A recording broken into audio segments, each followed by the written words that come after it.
নমস্কার বন্ধুরা, আপনাদের সকলকে স্বাগত জানাই অন্ধকারের আওয়াজ চ্যানেলে। আমাদের আজকের বিশেষ নিবেদন তারানাথ তান্ত্রিকের গল্প কালো পাহাড়ের ডাইনি। আপনাদের সকলের কাছে অনুরোধ, গল্পটি সম্পূর্ণ শুনুন এবং কেমন লাগলো অবশ্যই আমাদের কমেন্টের মাধ্যমে জানান। তাহলে চলুন শুরু করা যাক তারানাথ তান্ত্রিকের গল্প কালো পাহাড়ের ডাইনি।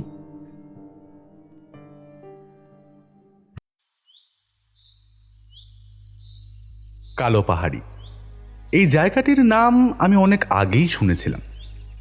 সেখানকার মানুষজনের বিষয় সম্পর্কেও ঠাকুমার কাছে অনেক কথাই শুনেছিলাম, কিন্তু ওই জায়গাটিতে কি ঘটেছিল আর কেনই বা ঘটেছিল সেটা কোনোদিনও ঠাকুমা জানাতে পারেনি। আসলে সবটাই কল্পকাহিনী হয়েই রয়ে গেছিল। তবে সেটির রসদ যে লুকিয়ে থাকবে তারানাথের বয়ানে, সেটা কোনোদিনও আন্দাজ করতেই পারিনি। তারানাথ নামটির মধ্যেই একটা আকর্ষণ কাজ করত। এই নামটির মাহাত্ম্য খুঁজে পেয়েছিলাম কিশোরীর কথায়। মানুষটির সাথে সাক্ষাৎ না হলে হয়তো কোনোদিনও এত ভয়ঙ্কর কাহিনীগুলোর সারমর্ম খুঁজে বার করতেই পারতাম না। সেদিন সকালের দিকে কালো পাহাড়ি বিষয়টিকে নিয়ে অনেক কথাই ভাবছিলাম। যদি ঠাকুমার বলা কথাগুলির থেকেও আরো বেশি কিছু জানতে পারতাম তাহলে মন্দ হতো না হয়তো। এমনটা ভাবতে বসেছি, এমন সময় দেখলাম কিশোরী এসে হাজির হয়েছে। সে আমার দিকে তাকিয়ে একগাল হেসে বলল, কি গো, আজকে তারানাথের বাড়িতে যাওয়ার দিন যে, আজকে ওনার বাড়িতে যাবে না? উনি যে আমাদের প্রতীক্ষাতেই দিন গুনছেন। আহা, এখন আবার এরকম বিমর্ষ হয়ে বসে রইলে কেন?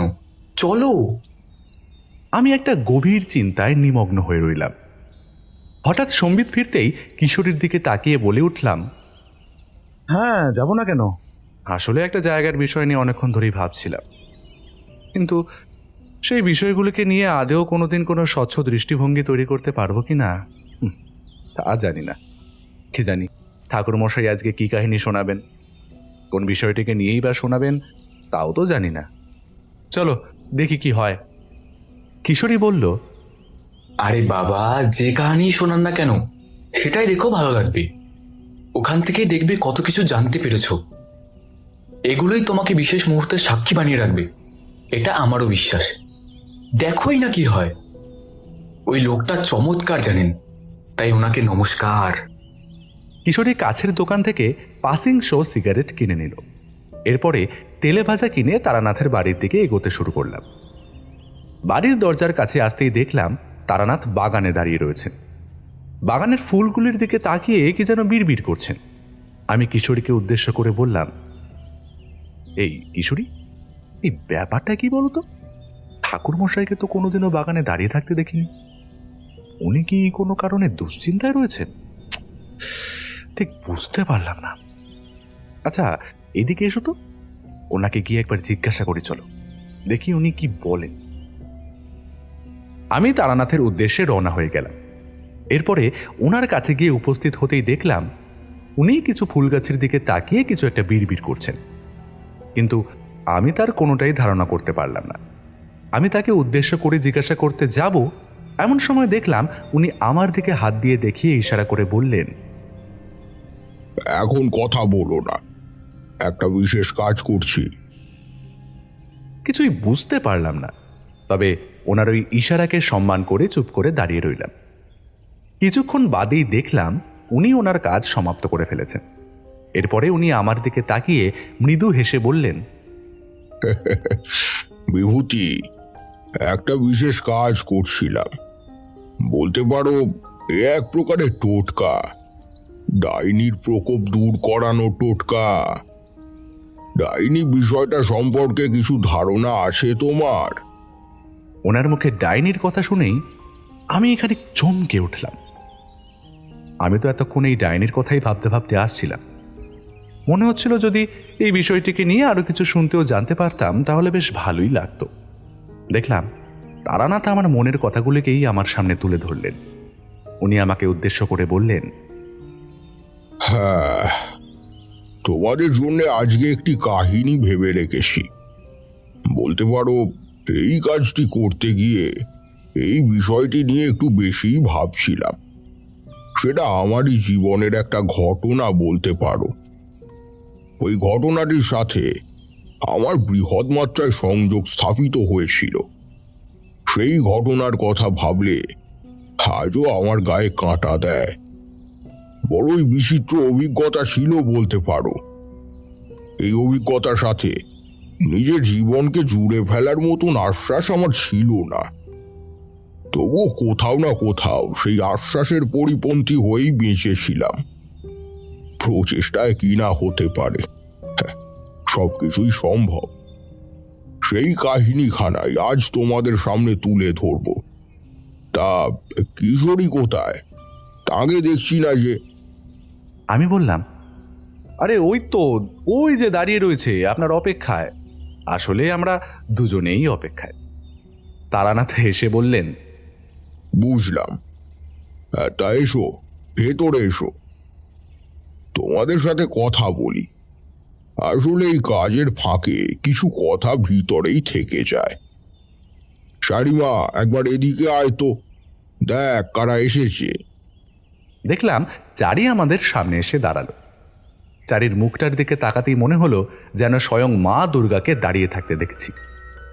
আমি চারিকে উদ্দেশ্য করে বললাম, তা চারিমা, আজকে কি তোমার হাতের ওই মুড়ি মাখা পাওয়া যাবে? চারির সাথে সাথে বলল, আরে কাকা বাবু, তোমরা এসেছো, কি ভালোই না লাগছে। হ্যাঁ হ্যাঁ, অবশ্যই পাবে। এক্ষুনি তোমাদের জন্য মুড়ি মাখা নিয়ে আসছি, তোমরা একটু বসো। হ্যাঁ বাবা, আমি এক্ষুনি আসছি। চারি মুড়ি মাখা নিয়ে এসে হাজির হলো। ওর হাতের স্বাদ খুব ভালো লাগতো। মুড়ি মাখার বাটিটা আমাদের দিকে এগিয়ে দিতেই আমরা সেখান থেকে মুড়ি মাখা তুলে মুখে পড়লাম। এরপরে তারানাথ পাসিং শোয়ের প্যাকেট থেকে একটা সিগারেট তুলে নিলেন। সেটি ধরিয়ে শূন্যে ধোঁয়া ছাড়তে ছাড়তে বললেন, আজকে আমি তোমাদেরকে কালো পাহাড়ির ডাইনির ঘটনা বলবো। আমার কানেও বিষয়টা এসেছিল অনেক আগেই, তবে ওই ঘটনার সম্মুখীন যে শেষমেশ আমাকেই হতে হবে এটা কল্পনা করতে পারিনি। সেটা ছিল এক অভাবনীয় অভিজ্ঞতা, বুঝলে, অভাবনীয় অভিজ্ঞতা। তারানাথের মুখে কালো পাহাড়ির কথাটি শোনার সাথে সাথেই আমি চমকে উঠলাম। মনে মনে বললাম, এ কি, এমন চমৎকারও কি হয়? আমি যা ভাবছিলাম সেটাই কিভাবে বাস্তব হয়ে যেতে পারে? ঈশ্বরের কথায় কি তবে সত্যি? তারানাথ কি নিজের থেকেই সব কিছু বুঝে যান? উনি কি তবে অন্তর্যামী? আমি 7-5 ভাবছি, এমন সময় তারানাথ আমাকে উদ্দেশ্য করে বললেন, এই ভায়া বিভূতি, কি ভাবছো? ভাবছো আমি তোমার মনের কথা জানতে পেরে গেলাম কিভাবে? আমি আরো অবাক হয়ে বললাম, না না, তেমন কিছু না, তবে এটুকু বুঝতে পেরেছি যে আপনি সাধারণ মানুষ নন। তারানাথ মৃদু হেসে বললেন, তাই তো।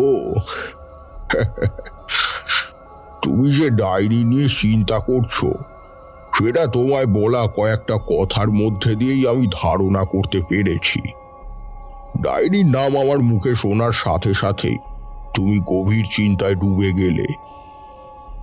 আমি তার কথার উত্তরে বললাম, আমি অবশ্যই ডানের কথা শুনে চমকে গিয়েছিলাম, তবে কালো পাহাড়ি জায়গাটির বিষয় যে আমি জানতে চাইছি সেটা আপনি কিভাবে বুঝলেন ঠিক এটাই ধারণা করতে পারছি না। তারানাথ বললেন, সেটা আমিও জানতাম না। হয়তো ঈশ্বর এটাই চেয়েছিলেন, আমার দ্বারাই তোমার সমস্যার সমাধান হোক। কত সময়ে এভাবেই ঈশ্বর আমাদের উপকার করে দেন, আমরা ধারণাই করতে পারি না। তা শুনবে নাকি সেই কাহিনী? হ্যাঁ, শুনবে? আমি আরো উৎসুক হয়েই বললাম, সে কি, শুনবো না আবার? আমি তো সেই কাহিনী শোনার জন্য এখানে আসা নিয়ে এসেছিলাম, কিন্তু আমার কল্পনার সাথে বাস্তবের যে এমন মিশেল ঘটে যেতে পারে সেটা তো ভাবতেই পারিনি। কিশোরী অবাক হয়ে আমাদের কথাগুলি শুনছিল। এরপরে কিশোরী তারানাথকে উদ্দেশ্য করে বলল, আপনি সত্যিই অবাক করলেন। যা ভাবলাম তাই সত্যি হয়ে গেল। এটাই সব থেকে অবাক ব্যাপার। যাক, এই কাহিনী আপনার মুখ থেকে শুনতে পারলে আমরা নিজেদেরকে ধন্য অনুভব করব। নিন কাকাবাবু, এবার শুরু করুন। তারানাথ আরও একটি চপের টুকরো মুখে পুরে নিলেন। এরপরে সেটি চিবোতে চিবোতে কাহিনীর ভিতরে প্রবেশ করলেন।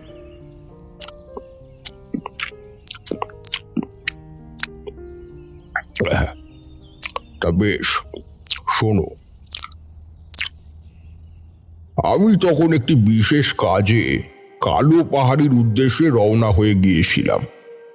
ডাইনি নিধনের বিষয়টিকে নিয়ে মানুষের মধ্যে একটা বিশেষ ক্ষোভ জন্মেছিল, কিন্তু সাধারণ মানুষ ভাবেন ডাইনি বলে আদেও কোনো কিছুর অস্তিত্ব নেই।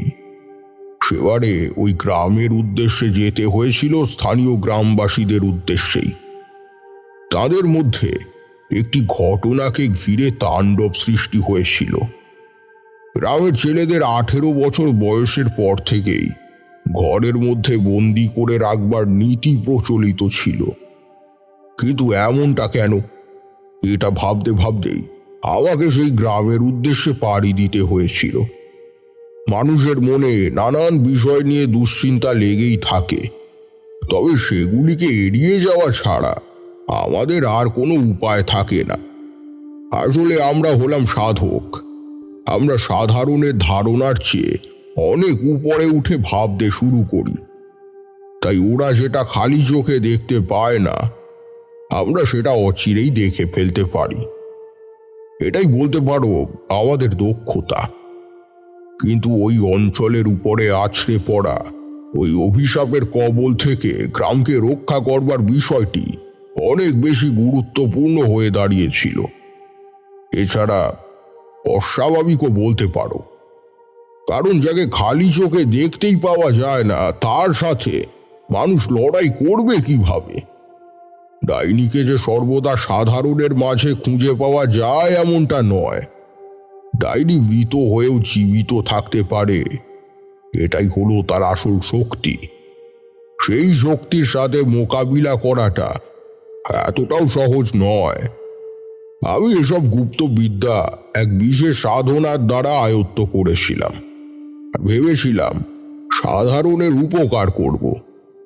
এমন সময়ে একটি ঘটনা আমার চোখের সামনে এসেই উপস্থিত হবে, সেটি কোনোভাবেই আন্দাজ করে উঠতে পারিনি। তবে ওই গাঁয়ের কথা আমার আজও মনে আছে।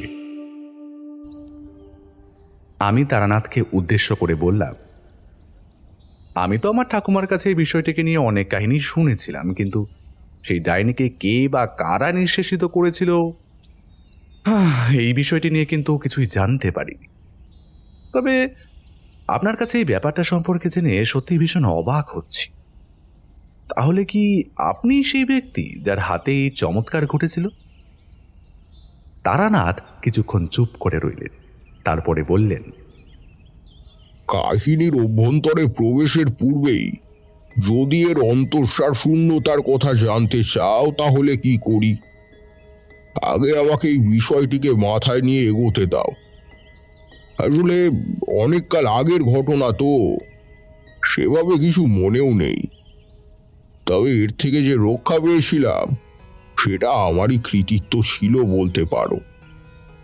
কিন্তু আমি ঈশ্বরে বিশ্বাসী একজন মানুষ, কাজেই আমি কোনোদিনও নিজের ক্ষমতার নিরিখে কোনো কিছুকেই তুল্যমূল্য করি না। যাক, এবার কাহিনীতে প্রবেশ করা উচিত। তারানাথ কাহিনীর গর্ভে প্রবেশ করলেন। আমি আর কিশোরীও হা করে তার বলা কথাগুলিকে শুনতে শুরু করলাম। তিনি বললেন, যখন আমি গ্রামটিতে প্রবেশ করেছিলাম তখন রাত হয়ে গিয়েছিল। ঝিঝি পোকার শব্দ আমার কানে ভেসে আসছিল।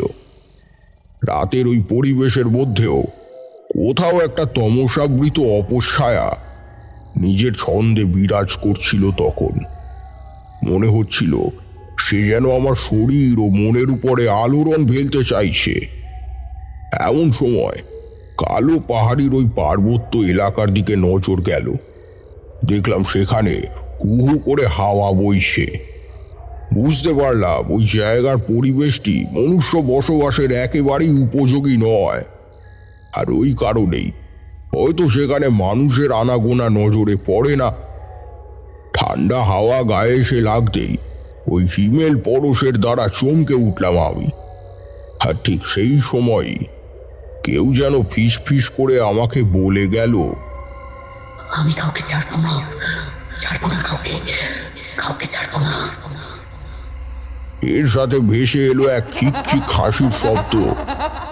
আমার ধারণা যেদিকে যাচ্ছিল সেই বিষয়টিকে কেন্দ্র করেই সামনের দিকে তাকিয়ে কিছু একটা খুঁজবার চেষ্টা করতে লাগলাম। এমন সময় দেখলাম আকাশের আবছায়া মেঘ জড়ো হয়েছে। বুঝলাম বৃষ্টি আসছে। এই পরিস্থিতির দিকে তাকাতেই দেখলাম আকাশের রং ক্রমে লালাভ আকার ধারণ করেছে। এই বিষয়টির কারণ কি বলতে পারো বিভূতি? তারানাথের ওই জিজ্ঞাসার মধ্যে যে কোনো এক রহস্য লুকিয়ে রয়েছে সেটিকে বেশ ভালোভাবেই আন্দাজ করতে পারছিলাম। তবে অগত্যা মাথা নাড়িয়ে না বলা ব্যতীত আর কোনো উপায় খুঁজে বার করতে পারলাম না।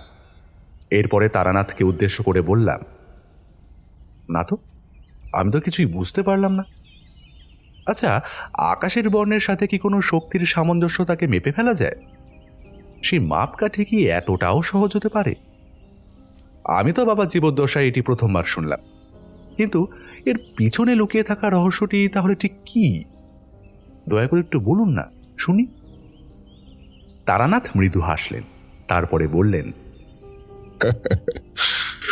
জানার কৌতূহল সকলেরই থাকে, তবে সেটিকে কায়েম রাখতে হলে কিছু বিষয়ের প্রতি সম্যক ধারণা থাকাটাও প্রয়োজন। তোমাকে ওই বিষয়গুলি সম্পর্কে জানতেই হবে যেগুলিকে নিয়ে গল্পটি আবর্তিত হয়েছে। তবেই তুমি এর ভিতরে লুকিয়ে থাকা রহস্যের সমাধান খুঁজে বার করতে পারবে। আকাশের এমন একাধিক বর্ণ রয়েছে যেটিকে তন্ত্রমতে সুচিন্তিত মতামতের স্থানে রাখা হয়েছে। অর্থাৎ ওই বর্ণ দর্শনের মধ্য দিয়ে তুমি পরিস্থিতির আসল বিষয়টিকে আন্দাজ করতে পারবে। পাহাড়ি অঞ্চলে আকাশের বর্ণ লাল হয়ে যাওয়ার অর্থ সেখানে প্রেতের বাস রয়েছে। আবার বলতে পারো ওই নির্দিষ্ট জায়গাটির উপরেই কোনো অপদেবতার অভিশাপ স্থিত হয়ে রয়েছে। দীর্ঘকালীন এই অভিজ্ঞতাকে সুচিন্তিত মতাদর্শের দ্বারা যে সাধক নিজের অন্তর্মনের মধ্যে পোষণ করে রাখতে পারবেন, তিনি এই প্রকৃতির আঞ্চলিক পরিবর্তনকে পর্যবেক্ষণ করবার সুযোগ পাবেন। এই তাৎক্ষণিক ব্যাখ্যাটি কেবল তিনিই দিতে পারবেন। আমিও বিষয়টির প্রতি ধারণা তৈরি করে ওই কালো পাহাড়ির রহস্যকে ভেদ করবার উদ্দেশ্যে বেরিয়ে পড়েছিলাম বইকি, কিন্তু ওখানকার পরিবেশের সাথে নিজের অস্তিত্বকে রক্ষা করবার কাজ এতটাও সহজ ছিল না। ধীরে ধীরে আবহাওয়া আরো বিরূপ হয়ে উঠতে শুরু করলো। চারিদিক থেকে দমকা বাতাসের রেশটা ক্রমে আমাকে উদ্দেশ্য করে এগিয়ে আসতে শুরু করলো। আমি ওই অঞ্চল ত্যাগ করে বেরিয়ে পড়লাম। এমন সময় দেখলাম ওই প্রবল ঝড়ের মধ্যেই একজন গ্রামবাসী আমার দিকে এগিয়ে আসছেন। তাকে দেখেই আমি থমকে দাঁড়িয়ে পড়লাম। এরপর উনি আমাকে উদ্দেশ্য করে জিজ্ঞাসা করলেন, আপনি কে? আপনাকে তো দেখে মনে হচ্ছে আপনি একজন সাধক। আপনি বাতাসের প্রবলতায় ওই সামনে দাঁড়িয়ে থাকা লোকটির গলার আওয়াজটা আমার সামনে স্পষ্ট হতে পারছিল না। কথাগুলো বাতাসের ভারে কেটে কেটে যাচ্ছিল। আমি শুনতে না পেয়ে লোকটির দিকে আরো খানিকটা এগিয়ে গিয়ে বললাম, কি বলছেন? কি বলছেন কিছুই বুঝতে পারছি না আমি। এত ঝড়ের মধ্যে আপনি এদিকে কোথায় আসছেন? লোকটি ভয়ে কাঁদতে কাঁদতে বললেন, জানি না আমার ছেলেটা এখনো জীবিত রয়েছে কিনা। সেই যে ঘর থেকে বেরিয়েছে, এখনো পর্যন্ত সে ফিরে আসেনি। বারবার করে বারণ করেছিলাম, কিন্তু আমার কথা শুনলে না তো। সে ছোটবেলাকার বন্ধুদের সাথে নিয়ে এই পার্বত্য এলাকার উদ্দেশ্যে পাড়ি দিয়েছিল। ওই পার্বত্য এলাকায় আদেও কোনো রসদ লুকিয়ে রয়েছে কিনা কিছুই জানা নেই, কিন্তু কিছু থাকুক বা না থাকুক, ওই ডাইনি যে রয়েছে সেটা আমরা সকলেই জানি। আমি অনেকবার বারণ করেছিলাম, এমনকি আমার স্ত্রীও, কিন্তু কারোর কথারই কোনো তোয়াক্কা করলো না। আমাদের ছেলেটাকে বাঁচাতে যাচ্ছি বাবা, বাঁচাতে যাচ্ছি। না হলে এই অঞ্চলে সাধারণ দিনে, যেখানে দিনের বেলাতে লোকে পা পা পা মারাতে ভয় পায়, সেখানে আমাকে রাতের অন্ধকারে এই ঝড় জঙ্গলের মধ্যে দিয়ে এগিয়ে যেতে হচ্ছে। বুঝতেই পারছেন কেন? ও, ভয় সংকটে না থাকলে কেউ কি এভাবে এগুলো সাহস দেখায়? ও, ওর মা এতক্ষণে হয়তো মারাই গেছে। শ্বাসের কষ্ট আছে ওর। বদ্যি বেশি চিন্তা করতেই নিষেধ করে দিয়েছে। এখন কি করি বলুন তো? আমি আমি লোকটিকে কোনোভাবেই ওখানে আটকে রাখতে পারলাম না। উনি আমাকে পথ থেকে সরিয়ে দিলেন। এরপর আমাকে উদ্দেশ্য করে বললেন, সরে যান আমার সামনে থেকে। আমাকে আর যে করি হোক নিজের প্রাণের মায়া না করেও আমার সন্তানকে রক্ষা করতে এগিয়ে যেতেই হবে। এটাই আমার কর্তব্য। আমি যে আমার স্ত্রীকে কথা দিয়ে এসেছি, কিন্তু কোথায় খুঁজবো? এত বড় জায়গায় কোথায় আমি খুঁজবো? ঘন কালো অন্ধকারের মধ্যেই কিভাবে খুঁজে বের করব তাকে? ওর সাথে আরো অনেকে ছিল, তারা সকলেই নিখোঁজ হয়ে গিয়েছে। সকলেই সরুন, আপনি সরে যান। এগুলি বলার পরেই লোকটি আমাকে ঠেলা মেরে সরিয়ে দিয়ে সামনের দিকে দৌড়তে শুরু করলেন। এরপর দেখলাম ওই কালো আঁধারের মধ্যে কিছু একটা হাতড়াচ্ছেন উনি। জোরে জোরে চিৎকার করে নিজের ছেলের নামটি উচ্চারণ করছেন। নিখিল, বাবা নিখিল, ফিরে আয় বাবা। কোথায় আছিস? ফিরে আয় বাবা। এখানে যে ওই ডাইনি নিজের অস্তিত্ব নিয়ে বসে রয়েছে, তার অস্তিত্ব গোটা স্থানটাকে আচ্ছন্ন করে রেখেছে। তুই ফিরে আয়। তুই কেন? কেউ এখান থেকে পালিয়ে বাঁচতে পারবে না। আমার কথা শুনলি না কেন রে? পই করে নিষেধ করেছিলাম, তোর জীবনের ঝুঁকি রয়েছে। ঈশ্বর, তুই এ কি করলে? এত অল্প বয়সে আমার সন্তান বিয়োগের এই শোক এখন সহ্য করতে হবে। এ থেকে তো ভালো হতো তুমি আমারই প্রাণ নিয়ে নিতে। আমি মরতে পারতাম, অন্তত এইটুকু ভেবে বাঁচতে পারতাম যে আমি নিজের শাস্তি নিজে পেয়েছি। সেটা হলো নিজের সংসারকে রক্ষা করতে না পারবার শাস্তি। নিখিল, নিখিল। লোকটি মাটি আঁকড়ে নিজের ছেলের নাম ধরে চিৎকার করতে লাগলেন। নিখিল, কোথায় গেলি বাবা? নিখিল, ফিরে আয় বাবা। নিখিল। দেখলাম তার কণ্ঠস্বরটি আশেপাশের পাহাড়ে ধাক্কা খেয়ে আবার তার দিকেই ফিরে আসছে। বুঝতে পারলাম ওই স্থানটি পাহাড়ে ঘেরা হওয়ায় এতটা নির্জন, সেখানে সাধারণের বসবাসের কোনো বন্দোবস্তই নেই। আমি এগিয়ে গিয়ে লোকটিকে ধরলাম। স্বাভাবিক অবস্থায় ফিরিয়ে আনবার হাজারো চেষ্টা যখন একেবারে ব্যর্থতায় পর্যবসিত হয়েছে, তখন লোকটির গালে একটা সজোরে চড় মারতেই দেখলাম তিনি কিছুটা স্বাভাবিক হয়ে গিয়েছেন। এরপর তিনি আমাকে ধরে হাউমাউ করে কাঁদতে শুরু করলেন। এভাবে ভেঙে পড়বে না, এ এক জটিল ধাঁধা। সেটিকে খুঁজে বার করবার জন্যই আমি এত প্রচেষ্টা করে চলেছি। এখন এখন এখান থেকে চলুন। এখানে আপনি কারোরই কোনো খোঁজ পাবেন না। যে অপশক্তি এখানে বিরাজমান, সেটি কোনো সাধারণ শক্তি নয়। তার মধ্যে রয়েছে অনেক ক্ষমতা। কিছু সাধারণ মানুষকে গুম করে দেওয়ার ক্ষেত্রে তাকে দুবারও ভাবতে হয় না। কাছেই আমি বলছি, এভাবে ভেঙে পড়বেন না। আমাকে নিজের সাথে নিয়ে চলুন। আমাকে আপনার বাড়িতে নিয়ে চলুন। সেখানেই না হয় আপনার কাছ থেকে গোটা বিষয়টি সম্পর্কে শুনব। লোকটি দেখলাম অনেকটাই স্বাভাবিক হয়েছেন। এরপর তিনি উঠে দাঁড়িয়ে চোখের জল মুছে আমাকে উদ্দেশ্য করে বললেন, এই বিপদের দিনে আপনি আমাদের পাশে এসে দাঁড়িয়েছেন, অর্থ আপনি আমাদের রক্ষা করতে এসেছেন। স্বয়ং ঈশ্বরই হয়তো আপনাকে এখানে পাঠিয়েছেন। দয়া করে আমাদের সন্তানকে রক্ষা করুন। এই গ্রামের সকলের উপরই এই অভিশাপের ঘের বিদ্যমান রয়েছে, কিন্তু এসবের আড়ালে লুকিয়ে থাকা সেই সম্মুখ ইতিহাসের কোনো ব্যাখ্যা আজ পর্যন্ত স্পষ্ট হতে পারেনি। তাই আপনি যখন কথা দিয়েছেন, তখন আমি আপনাকে সবটা জানাবো। এখানে আপনি নিজের জীবনের ঝুঁকি নিয়ে এক প্রকার এসেছেন, কারণ আপনার আগে এখানে পদার্পণরত কোনো সাধকের পক্ষেই এই অভিশাপকে খণ্ডন করা সম্ভব হয়নি। আসুন, আপনি আমার সাথে আসুন। ঝড়ের প্রকোপটা সামান্য কমলেও জোরে জোরে বাতাস বইতেই থাকে। সেই সাথে মনে হতে থাকে কেউ যেন আমাকে হাতছানি দিয়ে নিজের দিকে ডাকছে। কথায় বলে প্রেত সম্বলিত কোনো স্থানের দিকে একবার পিছন ঘুরিয়ে নিলে সেদিকে আর কখনো তাকাতে নেই। তাহলে সেই প্রেত আমাদের শরীর ও আত্মার উপরে প্রভাব বিস্তার করে ফেলে। এরকমই কোনো ঘটনার বীজ যে এই বিষয়গুলির সাথে জড়িত ছিল সেটি আমি বেশ ভালোভাবেই আন্দাজ করে ফেলতে পেরেছিলাম বৈকি।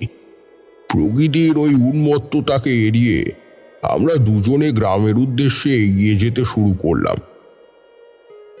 গ্রামের মধ্যে প্রবেশ করতেই দু একটি কুটির পেরোতেই দেখলাম ওনার বাড়ি নজরে পড়ছে। লোকটি আমাকে উদ্দেশ্য করে বললেন, বাবা, আমার নাম দিলীপ। আমি গ্রাম পঞ্চায়েতেরই একজন সদস্য। তাই অন্যান্য বাড়িগুলির থেকে আমার বাড়ির অবস্থাটা সামান্য ভালো বলতে পারেন। তাড়াতাড়ি আসুন, দেখি আমার স্ত্রী মালতী ঠিক রয়েছে কিনা। আপনি আসুন। আমিও সময় নষ্ট না করে ঘরের ভিতর প্রবেশ করলাম। দেখলাম দিলীপের স্ত্রী খাটের সাথে হেলান দিয়ে স্থবির চিত্তে জানলার দিকে তাকিয়ে বসে রয়েছেন। দিলীপ এগিয়ে গিয়ে তার স্ত্রীর কাঁধে হাত রাখবার পরেও তার মুখ দিয়ে একটিও শব্দ বেরোলো না। এমন সময় ধৈর্য রাখতে না পেরে আমিও সেদিকে এগিয়ে গেলাম। এরপর দিলীপকে উদ্দেশ্য করে বললাম, তুমি সরে দাঁড়াও, আমি একটা বিশেষ মন্ত্র পড়ব। এর দ্বারা তোমার স্ত্রী অনেকটাই স্বাভাবিক হয়ে উঠবেন। আসলে ওনার মধ্যে এখন প্রাণ থেকেও নেই, উনি অবচেতন। একটি ঘটনার মধ্যেই যখন আমাদের মস্তিষ্কটি আবর্তিত হতে থাকে তখন আমাদের বাক শক্তি হারিয়ে যায় আর আমরা স্থবির হয়ে পড়ি। তাই আমাকেই কিছু একটা করতে হবে। আমি কিছুক্ষণ বিড়বিড় করে মন্ত্রটি আওড়াতে লাগলাম। এরপর দেখলাম আস্তে আস্তে ওনার জ্ঞান ফিরে আসছে। সামান্য কিছুটা চেতনা ফিরতেই দিলীপ মালতীর দিকে এগিয়ে গেলেন। এরপরে মালতীকে উদ্দেশ্য করে বললেন, তুমি ঠিক আছো তো মালতী? এই তো তুমি স্বাভাবিক হয়ে গিয়েছো। এই তো। সাথে সাথে দেখলাম মালতী ডুকরে কেঁদে উঠল। বলল, আমাদের ছেলে কোথায়? কোথায়? তাকে কি ফিরিয়ে এনেছো? কই কই নিখিলকে তো দেখছি না। সে কোথায় রয়েছে? কোথায় রয়েছে সে? কোথায়? আবার হাউ হাউ করে কাঁদতে থাকলেন মালতী দেবী। আমি তাকে উদ্দেশ্য করে বললাম, আমি চেষ্টা করব আপনাদের সন্তানকে আপনাদের কোলে ফিরিয়ে দেওয়ার, কিন্তু তার জন্য আমাকে এর নেপথ্যে লুকিয়ে থাকা এই কাহিনীকে সম্পূর্ণরূপে জানতে হবে। আপনারাই আমাকে সেই কাহিনী জানাতে পারবেন, তবেই আমি এর একটি বিধান নির্দিষ্ট করতে পারব। মালতী ও দিলীপ আমার সামনে এসে বসলেন। এরপর আমাকে চৌকির দিকটা নির্দিষ্ট করে সেখানে বসতে বললেন। আমি তাঁদের কথাতেই চৌকিতে গিয়ে বসতে না বসতেই ঘরের মধ্যে একটা বিশ্রী গন্ধ পেলাম। এদিকে ওদিকে তাকালাম, কিন্তু কিছুই নজরে পড়ল না। মালতী আমাকে এভাবেই দিকদর্শন করতে দেখে জিজ্ঞাসা করলেন, বাবা, আপনি কি দেখছেন? ঠিক বুঝতে পারছি না তো। আমি জানতাম কোথাও কোনো অঘটন ঘটে থাকলে সেটির আভাস রয়েই যায়। ঘরের মধ্যে যে কিছু একটা নিজের অস্তিত্বের ছাপ ছেড়ে গিয়েছিল সেটি কল্পনা করতে পেরেছিলাম। আমি ভালো করে সেই গন্ধটিকে প্রত্যক্ষ করতে লাগলাম। এমন সময় মনে হলো ঘরের উত্তর পশ্চিম কোণ বরাবর সেটির প্রভাব রয়েছে। একটু বেশি পরিমাণেই সেটি ভেসে আসছে সেই দিক থেকে। আমি সাথে সাথেই মালতীকে উদ্দেশ্য করে বললাম, তোমাদের ছেলেকে ওই ডাইনি উত্তর পশ্চিম কোণেই কোথাও নিয়ে গিয়ে আটকে রেখেছে। আমরা ওই দিকে এগোলেই তার হদিশ পেতে পারি। এই গন্ধ সেটি প্রমাণ করে দিচ্ছে। এটি এক প্রকার ইঙ্গিত বলতে পারো। সাধারণের দ্বারা এই গন্ধের আস্বাদন একেবারেই সম্ভব নয়। আচ্ছা, এই গ্রামের উত্তর পশ্চিম দিকে কি কিছু রয়েছে, আর তার সাথে কি কোনো ইতিহাস জড়িয়ে রয়েছে? আমার কথাগুলি শোনা মাত্রই দিলীপ আমাকে উদ্দেশ্য করে বলল, হ্যাঁ বাবা, এই গ্রামের উত্তর পশ্চিম কোণে রয়েছে ওই পার্বত্য এলাকার শেষ বিন্দুটি যেখানে গ্রামের শ্মশানও রয়েছে। এছাড়াও ওইদিকে রয়েছে একটি প্রাচীন গুহা, যেটিকে ডাইনির গুহা হিসাবে আখ্যায়িত করা হয়ে থাকে। ডাইনির গুহা হওয়ায় সেদিকে এমনিতেই কেউ যেতে চায় না।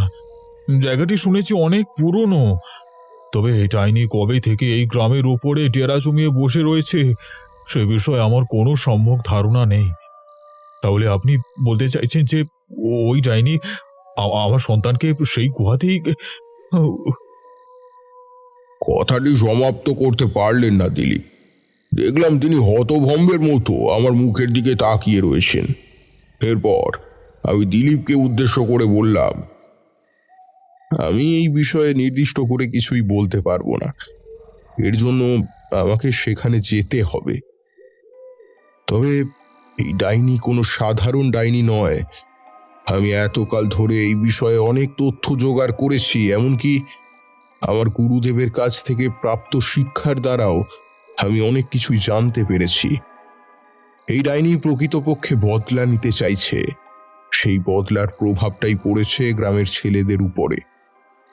সেই ডাইনি কেন শুধুমাত্র ছেলেদেরকেই নিজের শিকার বানাতে চাইবে? হ্যাঁ, এই বিষয়টার প্রতি কি তোমরা কোনোদিনও আমল দিয়েছ? এর পিছনে লুকিয়ে থাকা কারণটি আমাকে জানাও, সত্তর জানাও, না হলে অনেক দেরি হয়ে যাবে। দেখলাম দিলীপ প্রচন্ড ভয় পেয়ে গিয়েছেন। তিনি আমাকে উদ্দেশ্য করে বললেন, আমরা এই বিষয়টা সম্পর্কে সেভাবে কিছুই জানতাম না বাবা। আমি আমার স্ত্রীকে নিয়ে এই গ্রামে এসেছিলাম, থাকতাম অন্যত্র। সেখান থেকে এখানে এসে একটু শান্তির নিঃশ্বাস ফেলতে চেয়েছিলাম। ভেবেছিলাম এই গ্রামের মধ্যে একটা শান্তি বিরাজ করবে, এখানকার মানুষের সাথে শান্তিপূর্ণভাবে আমরা সহাবস্থান করতে পারবো। কিন্তু এক অমাবস্যার রাতে এমন কিছু ঘটলো যা দেখা মাত্রই আমার শরীরের রক্ত একেবারে হিম হয়ে গিয়েছিল। শুনলাম আমাদের গ্রাম থেকে 18 বছরের কিছু ছেলে গায়েব হয়ে গিয়েছে। তাদের পিতামাতারা গ্রামের মোড়লের বাড়ির সামনে সকলে জড়ো হয়েছেন। আমি নিজেও পঞ্চায়েতেরই একজন সদস্য ছিলাম।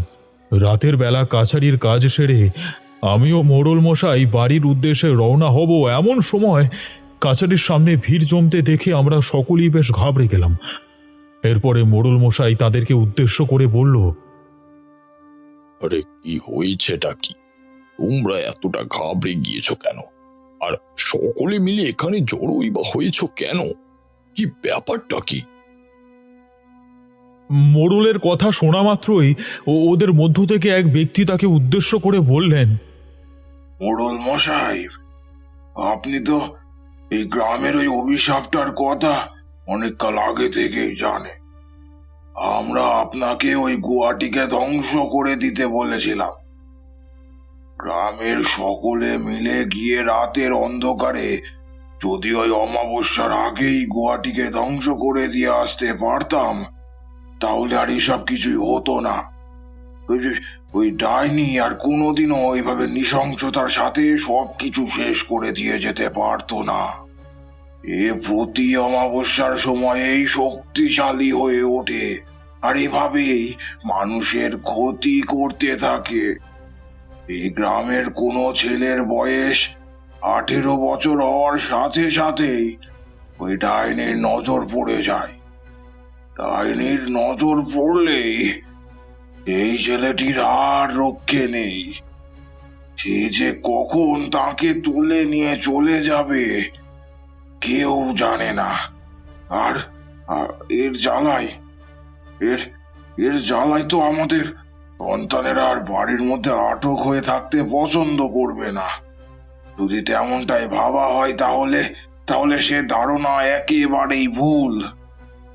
তারা এই সময়টা আনন্দ ফুর্তি করেই বেড়াবে, বন্ধুদের সাথে আড্ডা দেবে, এইগুলোই তো স্বাভাবিক। এখানে আমরা তাঁদের পিতামাতা হওয়ার সত্ত্বেও যখন তাঁদেরকে সেই বিষয়টির কথা জানিয়েছিলাম তখন তারা কেউই শুনতে বা বুঝতে রাজি হয়নি। এই বিষয়টি আমরা জানা সত্ত্বেও কিছু করতে পারিনি। জানি না রাতের অন্ধকারে ওরা কখন বাড়ি থেকে বেরিয়ে গিয়েছে। এই এই এই 5 জনের ছেলে নিখোঁজ মোড়ল মশাই, আমরা জানি আর আপনিও ভালো করে জানেন তাদের এরকম করে গুম করে দিতে পারে। আজকে সেই দুপুর বেলায় ওরা বাড়ি থেকে বেরিয়েছিল, এখনো ফেরার নাম নেই।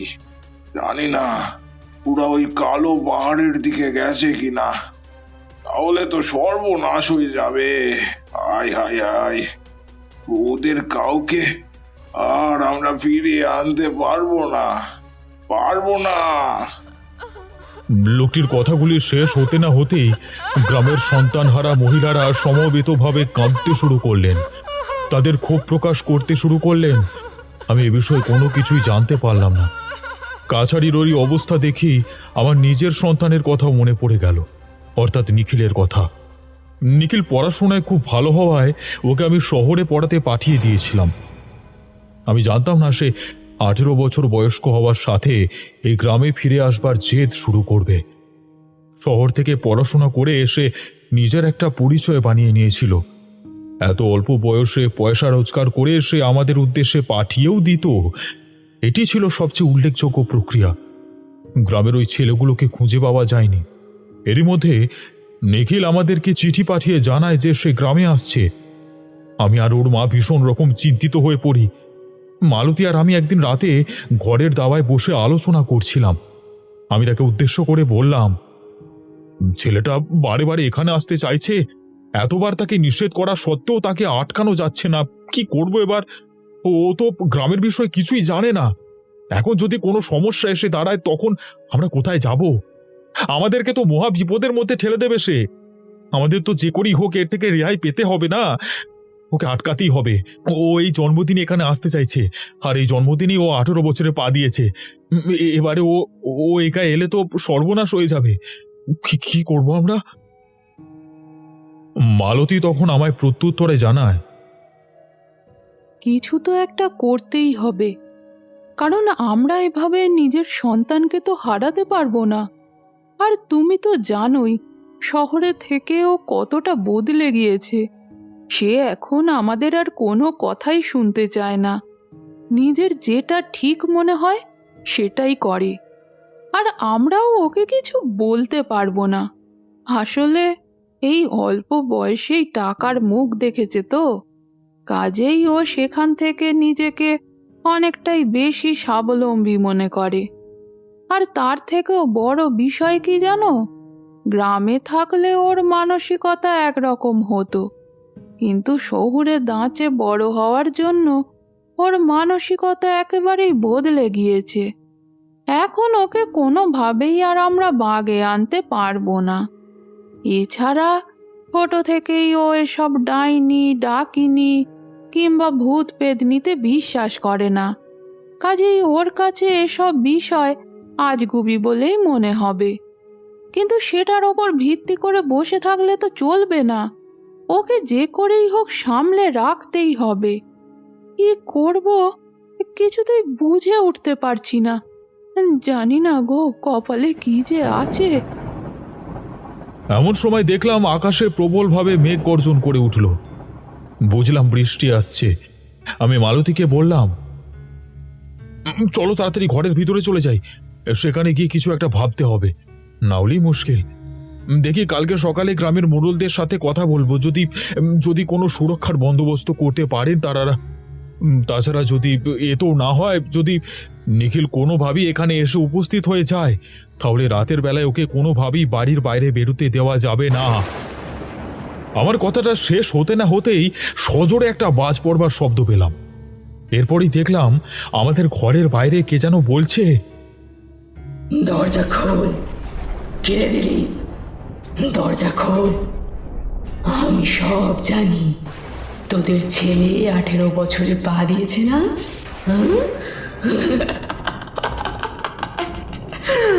তুই কত কতদিন এভাবে ওই ছেলের থেকে আমাকে দূরে রাখবি? তুই কি ভাবিস তোরা লুকিয়ে গেলে আমি জানতে পারবো না? হ্যাঁ? আমি সব জানি আমি। এভাবেই তো সকলকে গ্রাস করেছি আমি। হ্যাঁ, গ্রাস করেছি।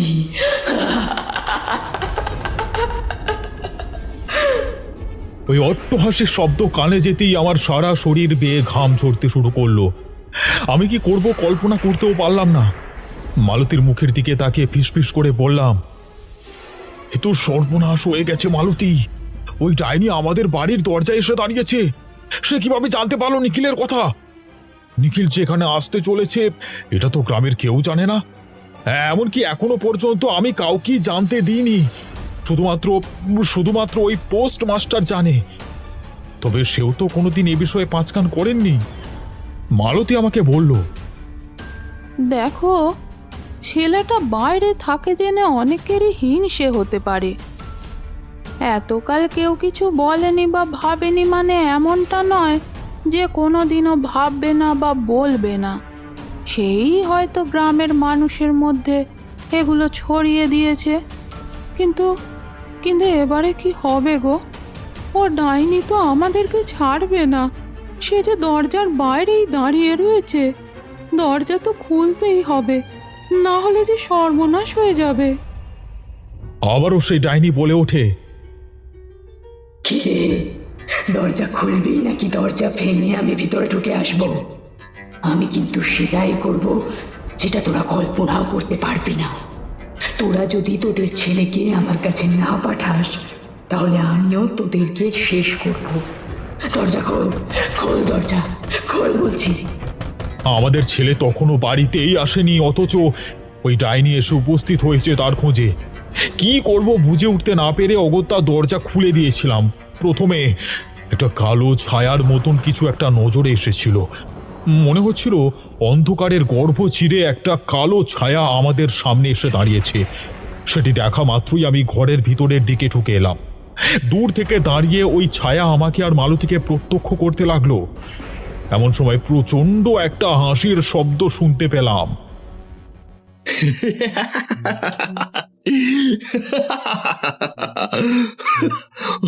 বাবা, কেমন মজা করলাম তোমাদের সাথে। হ্যাঁ, দেখলে তো, তোমরাই হলে কি ভিতর ডিম।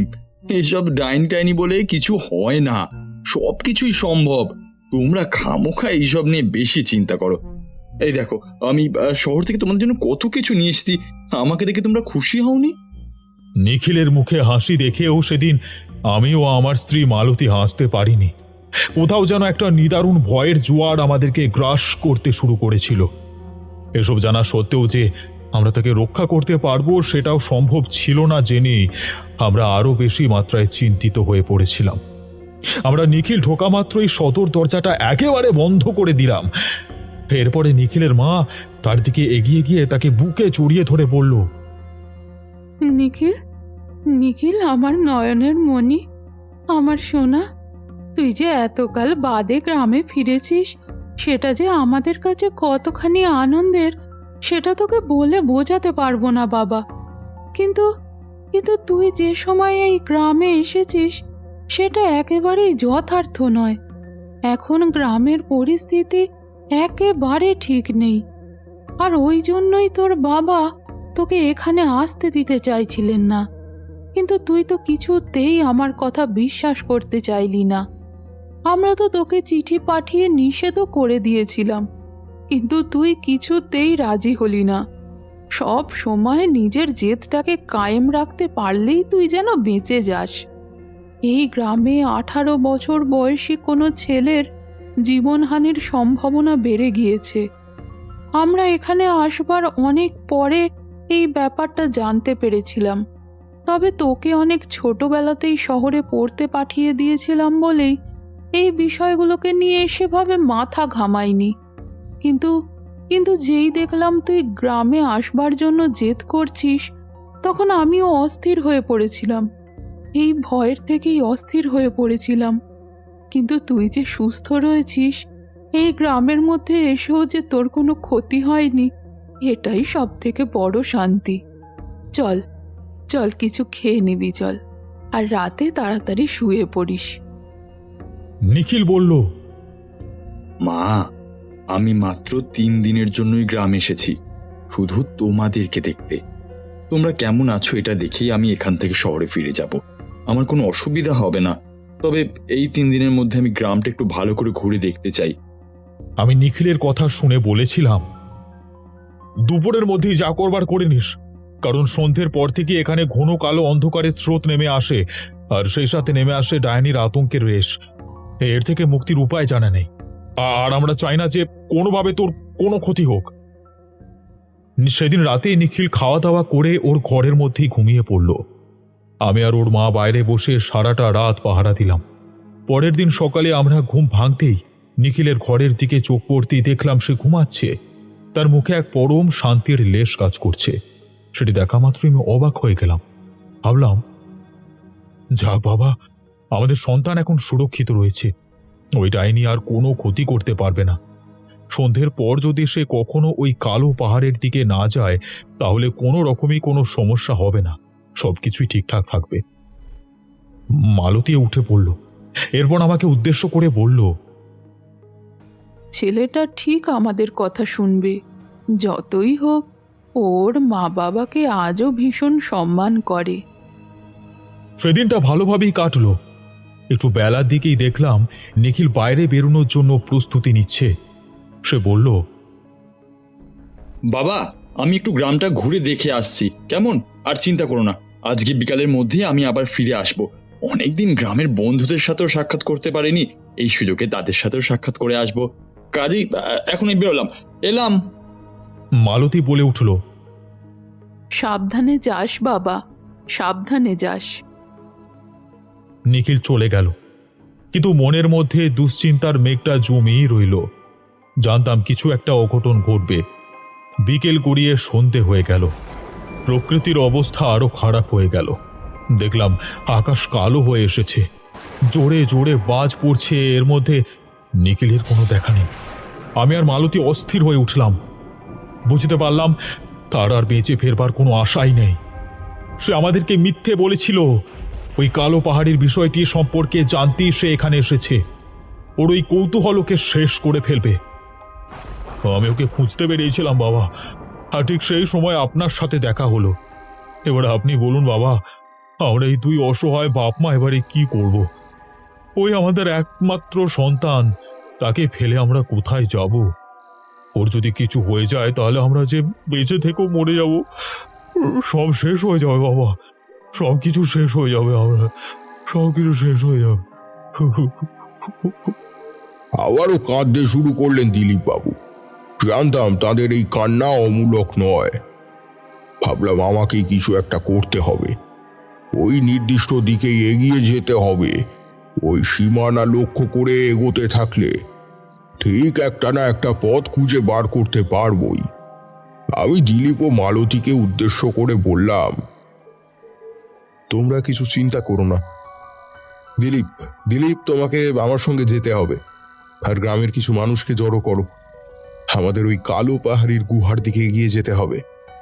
আমার পরিসংখ্যান বলে ওই ডাইনি শুধু তোমার সন্তানকেই নয়, গ্রামের আরো ছেলেকে ওখানে নিয়ে গেছে। হোক না হোক, আজ সে তাদের বলি দেবে আর দিয়ে তাদের তাজা রক্ত পান করবে। এটি এক ধরনের প্রক্রিয়া, অমর থাকবার প্রক্রিয়া। কারণ ডাইনিদেরও আয়ু শেষ হয়, তাই সেই আয়ুকে বৃদ্ধি করবার উদ্দেশ্যেই তারা এই প্রক্রিয়া অবলম্বন করে থাকে। চলো তাহলে, দেরি করে লাভ নেই, চলো এখনই। দিলীপ আমার কথা শুনল। এরপর সেদিন রাতের মধ্যেই আমরা গ্রামের কিছু লোককে জড়ো করে হাতে মশাল নিয়ে ওই ঝড় বৃষ্টির রাতে কালো পাহাড়ের দিকে এগিয়ে চলতে শুরু করলাম। জানতাম এই কাজে আমার নিজের প্রাণ সংশয়ও হতে পারে, তবে আমাকে যে নিখিলকে বাঁচাতেই হতো, এই আশ্বাসকে নিজের বুকের মধ্যে চেপে নিয়েই আমাকে এগোতে হলো। তারানাথ থামলেন। আমরা এতক্ষণ ধরে তার বলা কথাগুলিকে বেশ মনোযোগ সহকারেই শুনছিলাম। কিশোরী তারানাথকে উদ্দেশ্য করে জিজ্ঞাসা করল, আপনাদের উপর সেই ডাইনি হামলা করেনি? আপনারা যে এমন লুকিয়ে তার ডেরার দিকে অগ্রসর হচ্ছিলেন, এই বিষয়টি তো তার টের পেয়ে যাওয়ার কথা ছিল। আর তাছাড়া সেদিন ছিল অমাবস্যা। শুনেছি ওই দিন নাকি সমস্ত কালো শক্তির ক্ষমতা বৃদ্ধি পায়। তাদের সাথে মোকাবিলা করা এতটাও সহজ হয় না। তাহলে আপনি সেদিন কি করেছিলেন? তারানাথ বললেন, হ্যাঁ, তুমি ঠিকই বলেছ কিশোরী। সেদিন ওই স্থানে কালো শক্তির সাথে মোকাবিলা করবার কাজ এতটাও সহজ ছিল না। কারণ অমাবস্যায় কালো শক্তি তার আসল ক্ষমতায় আসীন হয়। ওই দিন তাদের সাথে লড়াই করবার অর্থ নিজের মৃত্যুকে ডেকে আনা। কিন্তু আমাকে নিজের থেকেও গ্রামবাসীদের প্রাণ রক্ষা করবার বিষয়টি নিয়ে চিন্তা করতে হচ্ছিল। তাই আমি কোনোভাবেই বিলম্ব না করে সেদিকে এগিয়ে যেতে থাকলাম। আমাদের সকলের হাতেই ছিল মশাল। এদিকে দেখলাম হাওয়ার বেগটাও বৃদ্ধি পেয়েছে। ওই পার্বত্য অঞ্চলে হাওয়ার বেগটা একটু বেশি থাকতো। আসলে সেটি ছিল অপশক্তির আড্ডাখানা। কাজেই ওই স্থানটির উপর কালো শক্তির প্রভাব সর্বদাই বিদ্যমান থাকতো বই কি। কিন্তু এসবের থেকে দূরে সরে থাকারও একটি পন্থা আমাদের অবলম্বন করতে হয়েছিল। আমি প্রত্যেককে সেদিন একটি নির্দিষ্ট মন্ত্র জপ করতে বলেছিলাম। সেই মন্ত্রের উচ্চারণের সাথে সাথেই দেখলাম আমাদের চারিপাশে এক শক্তি বলয় তৈরি হয়ে গেল। আর এরপরই বাতাসে গর্জে উঠল মেঘ। আমরা এগোতে লাগলাম। আমি তাদেরকে উদ্দেশ্য করে বললাম, ওই গুহার ভিতরে তোমরা প্রবেশের পরে নানান রকমের শব্দ শুনতে পারবে। সেই শব্দগুলি অনেককেই নিজের দিকে আকর্ষণ করারও চেষ্টা করবে। তবে ঘাবড়ে যেও না, কারণ ওই ডাইনি তোমাদের মস্তিষ্ককে কবজা করবার চেষ্টা করবে, যাতে তোমরা তার মায়া বলের দ্বারা আচ্ছন্ন হয়ে পড়ো, আর যাতে সামনের দিকে এগোতে না পারো। তাই এই বিষয়টি খেয়াল রাখতেই হবে তোমাদের। আমরা এক একজন এক এক দিকে যাব, তবে দিলীপ আমার সাথেই থাকবে। এই গুহার 3টি ক্ষেত্র রয়েছে। প্রতিটি ক্ষেত্রে নির্ধারিত কিছু বিধি রয়েছে, সেগুলিকে এড়িয়ে যাওয়া যাবে না। নির্দিষ্ট নিয়ম মেনে না এগোলে বিপদ তোমাদের সকলকে গ্রাস করে ফেলবে। তাই সর্বদা সাবধানে থেকো, আর যেভাবে বললাম সেভাবেই এগোনোর চেষ্টা করো। তারা সকলেই যে যার নিজের মতন করে এগিয়ে গেল। আমি আর দিলীপও মশাল হাতে করে এগোতে শুরু করলাম। আসলে আমাদেরকে ওই ডাইনিকে খুঁজে বার করতে হতো, কিন্তু ভিতরে প্রবেশের পরেই দেখলাম সেখানে কোনো কিছুরই কোনো অস্তিত্ব নেই। জায়গাটি একেবারেই অন্ধকারে আচ্ছন্ন হয়ে রয়েছে। তবে নানান ধরনের শব্দ তরঙ্গ আমাদেরকে লক্ষ্য করে ধেয়ে আসতে শুরু করলো। সেগুলির সাথে যুঝতে না পেরে অনেকে মৃত্যুমুখেও পতিত হলেন।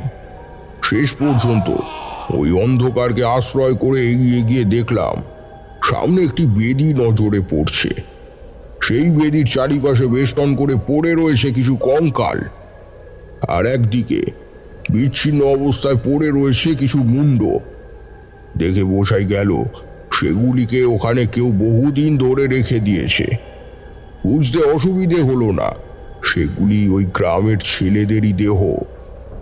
ঠিক বেদির সামনেই একটি বলির ক্ষেত্র নজরে পড়ল। বুঝতে পারলাম ওখানেই ডাইনি সকলকে বলি দেয়। বলির সরঞ্জাম বলতে কিছু লাল ফুল, সিঁদুর, আর সেই সাথে একটা মস্ত খাড়া নজরে পড়ল। বুঝলাম আজকে যাদেরকে এই ডাইনি এখানে নিয়ে এসেছে তাদেরকে বলি দেবে, আর এই কাজের জন্যই সে নিজেকে এভাবে বায়বীয় অস্তিত্বে বিলীন করে রেখে দিয়েছে। আমি দিলীপকে বললাম, আমাদেরকে ওই পাথরের পিছনে লুকিয়ে কিছুক্ষণ প্রতীক্ষা করতেই হবে। মধ্যরাতে ওই ডাইনি নিজের রূপে প্রকট হবে, তখনই আমাদের তাকে শক্তির দ্বারা বেঁধে ফেলতে হবে। আমি মন্ত্রের মাধ্যমে ওই ডাইনিকে আটক করে ফেলব। ওর নিজের মুখে যদি একবার নিজের উদ্দেশ্যের কথা আমাদেরকে জানায়, তাহলে আর কোনো অসুবিধে হবে না। ওর ক্ষমতা এমনিতেই লোপ পেয়ে যাবে। মধ্যরাতের সময় এলে দেখলাম একটি কালো রঙের ধোঁয়া ওই বেদির চারিপাশে প্রদক্ষিণরত অবস্থাতে রয়েছে। এরপরই দেখলাম একটা ভয়ঙ্কর চেহারার মায়াবী প্রকট হলো। তার শরীরটা দেখা মাত্রই আমি চমকে উঠলাম। সারা শরীরে রক্ত লেগে রয়েছে, চুলগুলো পা পর্যন্ত লম্বা, আর পায়ের পাতাটা উল্টোনো। সেটি দেখেই আমি ধারণা করতে পারলাম আমি যেটা ভেবেছিলাম তেমনটাই হয়েছে। এরপরই দেখলাম সেই ডাইনি এক বিশেষ মন্ত্রের দ্বারা একটি বলয় সৃষ্টি করেছে। তখন নজরে পড়ল ছেলেগুলিকে। ওই বলয়ের মধ্যেই দেখতে পেলাম তাদেরকে। এবারে তোদেরকে একে একে আমি এখানে বলি দেব আর নিজের আয়ু বৃদ্ধি করব। যখনই এই গ্রামের কেউ 18 বছর বয়স্ক হবে, আমি তার মৃত্যু নিশ্চিত করব, কারণ তার প্রাণের দ্বারাই আমি নিজের আয়ু বৃদ্ধি করব। দিলীপ ওখানে নিজের ছেলেকে দেখতে পেয়ে চিৎকার করতেই ডাইনি সজাগ হয়ে গেল। আমি দিলীপকে রক্ষা করবার কৌশল খুঁজে বার করতে যাব, এমন সময় সেই ডাইনি দিলীপকে নিজের বেড়া জালে জড়িয়ে ফেলল। এরপর এক ভয়ঙ্কর অট্টহাসিতে ভেটে পড়ে বলল, এবারে তোদেরকেও মরতে হবে। তোদের প্রাণ নিয়ে আমার বিশেষ লাভ হবে না, কিন্তু তোদেরকে আমি এখান থেকে বেঁচে ফিরে যেতে দেব না। এখান থেকে কেউ কোনো দিনও বেঁচে ফিরতে পারেনি আর পারবেও না। আমাকে যে অভিশাপকে বহন করে নিয়ে চলতে হচ্ছে, সেটিকে আমি এত সহজে খণ্ডন করতেই দেব না। এবারে তোরাও শেষ হবি। আমি ওই পরিস্থিতিতে ঘাবড়ে গেলে নিজেকে আর রক্ষা করতে পারতাম না, কিন্তু আমি মনে মনে শক্তি সঞ্চয় করে মন্ত্র পাঠ করতে শুরু করলাম। ক্লিং হং হিম ক্রিম হম হিম কিম হম হিম ফাট স্বাহা। ক্লিং হং ক্রিম হিম ক্রিম হম হিম ক্রিম হম ফাট স্বাহা। হম হিম কিম হম হিম ক্রিম ফাট স্বাহা। এই মন্ত্রটি একাধিকবার পাঠের সাথে সাথেই দেখলাম ওই ডাইনির ক্ষমতা ধীরে ধীরে কমে আসছে। এরপর তাকে এক বিশেষ নাগপাশের দ্বারা বিদ্ধ করে আমি তাকে উদ্দেশ্য করে বললাম, যদি নিজের ভালো চাস তাহলে সত্যিটা বল, না হলে কিন্তু আজকে তোকে এখানেই শেষ করে ফেলবো। তুই আমাকে চিনিস না, তোর থেকে অনেক বেশি শক্তি আমার আছে, কারণ আমি ঈশ্বরের ক্ষমতায় বিশ্বাসী। আর অশুভ শক্তি সর্বদাই শুভ শক্তির কাছে পরাজিত হতে বাধ্য হয়। ডাইনি আমার কথা শুনে হাসতে শুরু করলো। এরপর বলল, তাই নাকি? তুই তবুও কিছুই করতে পারবি না। আমি যদি একবার সেই রহস্যকে তোর সামনে তুলে ধরি, তাহলে আমার অস্তিত্ব বিলীন হয়ে যাবে। আমি এরপরেও ছাড়লাম না, ওই মন্ত্রের উচ্চারণ অব্যাহত রাখলাম। দেখলাম ছেলেগুলির জ্ঞান ফিরে এসেছে। নিখিল তার বাবাকে দেখে চিৎকার করতে শুরু করলো, বাবা আমাকে রক্ষা করো বাবা। আমি সত্যি তোমার আর মায়ের কথা অমান্য করে অনেক বড় ভুল করে ফেলেছি বাবা। আমি জানতাম না, আমাকে ক্ষমা করে দাও বাবা, আমাকে রক্ষা করো, না হলে ডায়েরি আমাদের সকলকে মেরে ফেলবে বাবা। বাবা রক্ষা করো বাবা। আমি মন্ত্র পাঠ করতেই থাকলাম। এরপর সেই ডাইনি ক্রমে কাবু হয়ে পড়ল। বলল, আমি এই গাঁয়েই থাকতাম। আমার মা ডাইনি সাধনা করত, গ্রামের মানুষকে ধরে বলি দিয়ে নিজের আয়ু বৃদ্ধি করতে লাগলো। ডাইনির একজন সন্তানের প্রয়োজন ছিল। নিজের বংশকে এগিয়ে নিয়ে যাওয়ার অভিপ্রায়ে আমার মা এই গ্রামেরই একটি ছেলেকে বিবাহ করেছিল, কিন্তু আমাদের বিবাহ করার কোনো অধিকার নেই। আমরা কেবল সন্তানের কামনায় বিবাহ করতে পারি, কিন্তু ছেলের পরিবর্তে মেয়ে জন্মেছিল বলে আমার মা সেই কাজকে সফলতা প্রদান করতে পারেনি। আমার মা আমার বাবাকে মেরে ফেলে, কিন্তু যেহেতু নিজের কাজকে সফলতা দিতে পারেননি, তাই আমাকে সেই অভিশাপ বহন করতে হয়েছিল। কোনো ডাইনি যদি সন্তান প্রসবের পরে সেই সন্তানকে আমাদের দেবীর কাছে বলি দিতে না পারে, তাহলে তার বংশ ধ্বংস হয়ে যায়। আমাকেও সেই অভিশাপ বহন করতে হয়েছিল। আমার মা নিজেকে শেষ করে ফেলবার আগে আমাকে বলে গিয়েছিল, তুই যদি নিজেকে রক্ষা করতে চাস তাহলে আজীবন এভাবেই কাটাতে হবে। তুই আর কোনো দিনও কোনো পুরুষের সাথে সহবাস করতে পারবি না। তোকে এই অভিশাপ গ্রাস করে ফেলেছে। তোকে আজীবন অবিবাহিত থাকতে হবে। আর নিজেকে সজীব রাখবার জন্যে এই গ্রামের 18 বছর বয়স্ক ছেলেদের রক্তপান করতে হবে। তাদেরকে এই গুহায় নিয়ে এসে বলি দিবি তুই। এরপরে তাদের রক্ত পান করে নিজেকে আজীবন যুবতী করে রাখবি। মনে রাখিস, প্রতি অমাবস্যায় তোকে এই কাজ সম্পাদন করতে হবে, না হলেই তোর মৃত্যু ঘটবে। সেই থেকে আমাকে এই কাজ করে যেতে হচ্ছে। আমার মায়ের শাস্তি আমাকে ভোগ করতে হয়েছিল, তাই আমি এই সমাজকে ঘৃণা করি। কিন্তু নিজেকে শেষ করতে পারিনি আমি, তাই এদেরকে এভাবেই শেষ করতে হয়েছে। কিন্তু সেদিন যখন কেউ আমাকে রক্ষা করতে আসেনি, তাই আমি আজকে কোনো শক্তিকেই আর মানি না। এখন এদের সকলকে শেষ করব আমি। তুই এতদিন নিজের ভোগ মেটানোর স্বার্থে সাধারণ মানুষের জীবন নিয়েছিস, তাদের রক্তপান করেছিস।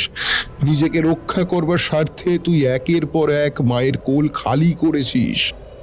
তুইও তোর মায়ের মতনই মৃত্যুবরণ করতেই পারতিস, অথবা নিজের জীবনের থেকে এই অভিশাপ খণ্ডানোর উদ্দেশ্যে তুই কঠোর সাধনা করতে পারতিস, কিন্তু তুই তা করিসনি।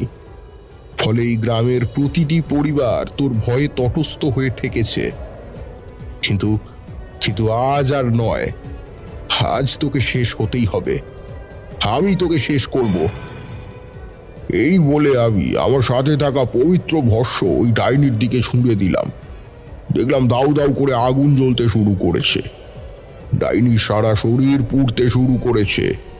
যন্ত্রণায় ঝটপট করতে করতে সেই ডাইনি সেদিন আমাদেরই চোখের সামনে শেষ হয়ে গিয়েছিল।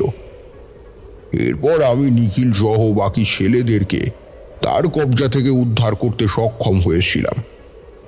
দিলীপকে তার সন্তানকে ফিরিয়ে দিতে পেরেছিলাম। এখানেই আমি আমার কর্তব্যকে বেঁধে দিয়েছিলাম। সবকিছুর সমাধান নির্ধারিত হয়ে গিয়েছিল। তবে গ্রামের ওই নিরীহ ছেলেগুলি, যারা অনেক আগেই মৃত্যু মুখে পতিত হয়েছিল, তাদেরকে আর রক্ষা করা সম্ভব হয়নি। থামলেন তারানাথ। দেখলাম তিনি বিমর্ষ হয়ে পড়েছেন। আমি তাকে উদ্দেশ্য করে বললাম, আপনি না থাকলে আজকে হয়তো এই কালো পাহাড়ির রহস্যের কথা জানতেই পারতাম না। আজীবন এটি একটি অধরা রহস্য হয়েই থেকে যেত। তবে আপনাকে অনেক ধন্যবাদ যে আপনি আমাদেরকে এভাবে সহায়তা করেছেন। আমরা আজ তাহলে আসলাম ঠাকুরমশাই। তারানাথের সাথে কথা বলা শেষ করে সেদিন আমি আর কিশোরী বাড়ির উদ্দেশ্যে রওনা হয়ে গিয়েছিলাম। তবে মনের মধ্যে থাকা চিন্তার মেঘকে যে কেবল তারানাথই সরিয়ে দিতে পারেন, সেটি ওনাকে না দেখলে বিশ্বাসই করতে পারতাম না। তাই ঈশ্বরকে ধন্যবাদ দিয়ে বাড়ি ফিরে এসেছিলাম।